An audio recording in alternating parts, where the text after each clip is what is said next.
Israel की ये जंग शुरू हुई हमास के खिलाफ, लेकिन इसके साथ ही अब अलग अलग आतंकी संगठन इस पूरे क्षेत्र के जुड़ते जा रहे हैं हमास के समर्थन में, चाहे वो हूथी हो, हिजबुल्ला हो। हर तरफ से इसराइल को आतंकी हमलों का सामना करना पड़ रहा है। इतने सारे संगठनों के इस पूरे हमले में जुड़ जाने से सीधे तौर पर युद्ध का जो काल है, युद्ध का जो समय काल है, उस पर असर पड़ता है। इसराइल एक देश है, हमास एक आतंकी संगठन। फिर ऐसा कैसे मुमकिन हो पा रहा है कि हमास के जो आतंकी हैं वो अभी तक इसराइल से लोहा ले पा रहे हैं? किस तरह के हथियार उसके पास रहते हैं जिसके कारण हमास को मिलने वाली अलग अलग देशों की मदद से भी इनकार नहीं किया जा सकता? और जब तक ये चीजें चलती रहेंगी, इस युद्ध को रोकना ही संभव नहीं होगा। करीब 1 महीने से चल रहे इस संघर्ष में हजारों लोगों की जानें चली गई और बहुत से लोग बेघर हो गए। इजराइल जिस तरह से खुद पर किए गए हमले का जवाब दे रहा है, उससे हर कोई तंग है। लेकिन सवाल ये उठता है कि आखिर दुनिया की सबसे ताकतवर सेनाओं में से एक, दुनिया की सबसे बेहतरीन स्पाई एजेंसी वाला देश, विश्व के सबसे ताकतवर मुल्क का दोस्त इजराइल अब तक हमास का सफाया क्यों नहीं कर पाया? क्यों इस लड़ाई में इतना वक्त लग रहा है? एक देश के मुकाबले कैसे इतना मजबूत है एक आतंकी संगठन? क्यों पिछले 36 सालों में भी हमास को इजराइल खत्म नहीं कर पाया है?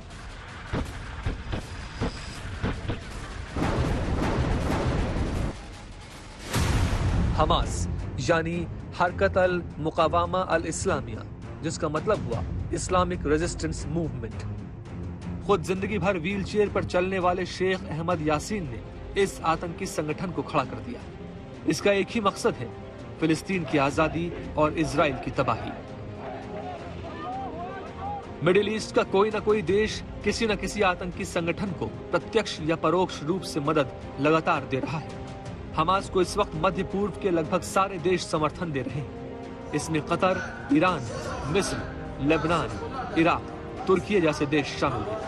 इस युद्ध में ईरान ने हमेशा से मुस्लिम देशों की गोलबंदी करने की कोशिश की है। हमास की ईरान और सीरिया से भी नजदीकी रही। वहीं हमास के पास मौजूद हथियार भी युद्ध को लंबा खींच रहे हैं। हमास के पास रॉकेट्स का जखीरा माना जा रहा है। हमास की कम दूरी के रॉकेट्स 2 तरह के हैं, ग्रैड और कस्साम। ग्रैड की रेंज 48 किलोमीटर है और कस्साम की रेंज 17 किलोमीटर है। इनकी रेंज में दक्षिण इजराइल के शहर स्डेरोट, अश्कलोन, बीरशेबा और अशडोड आते हैं। हमास के पास लंबी दूरी के रॉकेट फज्र 5 भी है, जिसको M75 भी कहा जाता है। इसकी रेंज 75 किलोमीटर है, जिसके निशाने पर तेल अवीव और जेरूसलम आते हैं। हमास के रॉकेट के जखीरों में एक सबसे खतरनाक रॉकेट वो है जिसकी रेंज 160 किलोमीटर है। इसका नाम है खैबर 1। माना जा रहा है कि यह सीरिया में बनाया गया मिसाइल है। इसकी जद में इजराइल का तटीय शहर हाइफा भी आता है। कुछ जानकारों के अनुसार हमास के पास M302 भी है, जिसकी रेंज खैबर जैसी ही है। इजरायली खुफिया एजेंसी के अनुसार हमास के पास कम दूरी वाले हजारों रॉकेट हैं, लेकिन लंबी दूरी वाले रॉकेटों की संख्या कम ही है। इसके अलावा हमास के पास कार्लो सबमशीन गन है। ये फिलिस्तीन में बनी देसी सबमशीन गन है। 2016 से लेकर अब तक 68 हमलों में हमास ने इस बंदूक का इस्तेमाल किया है। हमास के पास अबाबील ड्रोन है। ये लंबी दूरी का सस्ता ड्रोन है। अबाबील ड्रोन एक आत्मघाती ड्रोन है।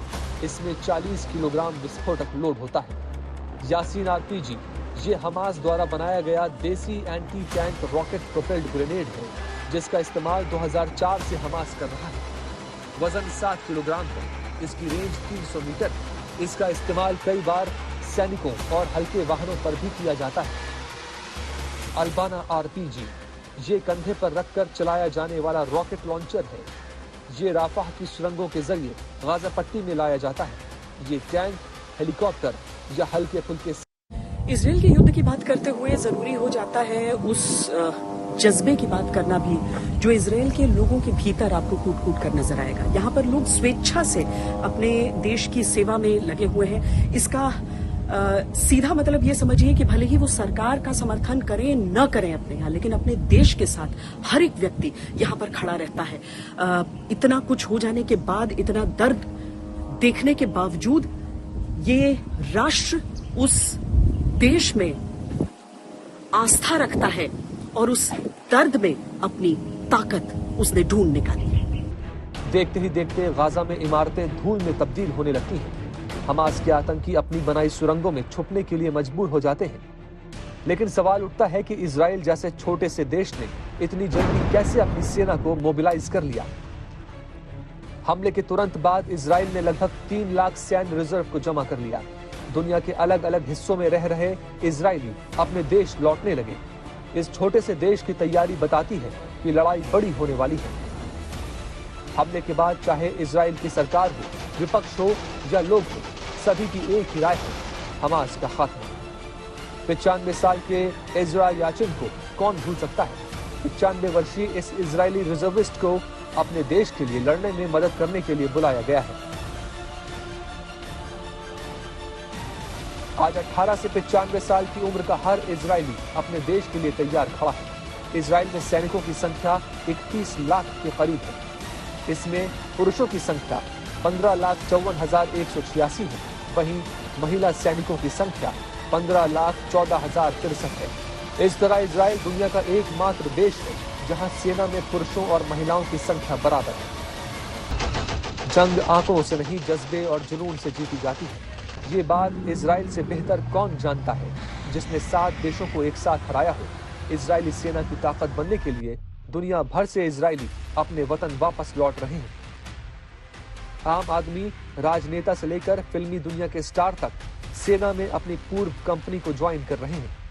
जिनकी उम्र 18 साल से कम है और वो सेना में नहीं जा पाए हैं, वो इस मौसम जो कि इजराइल में फसल काटने का है, बॉर्डर के पास वाले खेतों में दूसरे किसानों की मदद कर रहे हैं।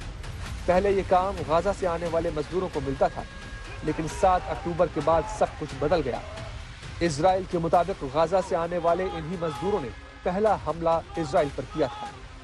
देश और सरकार में फर्क करना इजरायली बेहतर जानते हैं।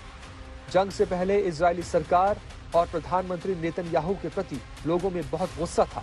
विपक्ष सरकार पर भ्रष्टाचार के गंभीर आरोप लगा रहा था, लेकिन हमास के हमले के बाद सत्ता और विपक्ष ने आपसी मतभेद को भुलाकर काम करना शुरू किया। 93.5 लाख की आबादी वाले इस देश ने बता दिया है कि देश से बड़ा कुछ भी नहीं हो सकता।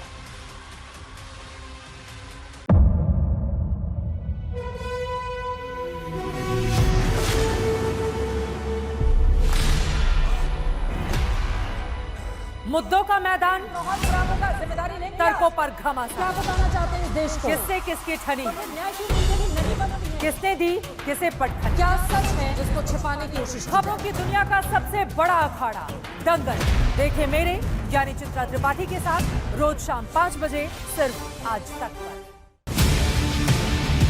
ना पक्ष ना विपक्ष,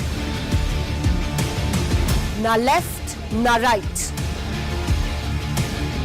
ना मिर्च ना मसाला, खबरों का बोलबाला। निडर, निर्भीक, सबसे सटीक स्पेशल रिपोर्ट सिर्फ आज तक पर। एयर रेड के ये सायरन समय समय पर आपको सुनाई देते हैं। शौर्य की, भारत और चीन के बीच साहस की, सभी बाढ़ग्रस्त इलाकों का हवाई सर्वेक्षण किया है। सरोकार की, गाजीपुर में किसान से बातचीत करें। संघर्ष की, कश्मीर को आगे बढ़ना होगा।